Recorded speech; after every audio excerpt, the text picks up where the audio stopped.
Après, quand on essaye de différencier pourquoi le jeune est en phobie scolaire, on peut avoir des éléments qui sont liés à ce que je disais de l'anxiété de séparation, mais alors là, ça se retrouve dans tout le développement de l'enfant. On retrouve déjà ça quand il va dormir chez les grands-parents, quand il va en classe verte, des choses comme ça.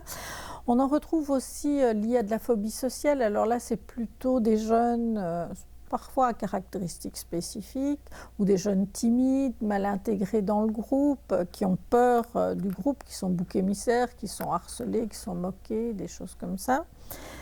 Il y en a où il y a une dimension justement plus phobique liée au trajet, s'il y a eu une agression sur le trajet par exemple, liée à certaines matières, parce que par exemple en maths... Les éléments de harcèlement, comme vous le dites, ont été aussi des facteurs déclencheurs. Oui, mais on les retrouve pas si fréquemment que ça. En tous les cas, on ne peut pas dire qu'il y a une association directe.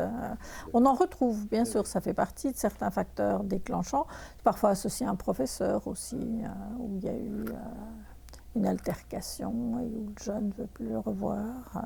Et puis alors, un contexte qui est quand même très fréquemment associé, c'est un contexte anxio-dépressif. C'est-à-dire qu'il faut aussi rechercher des éléments de dépressivité sous-jacents.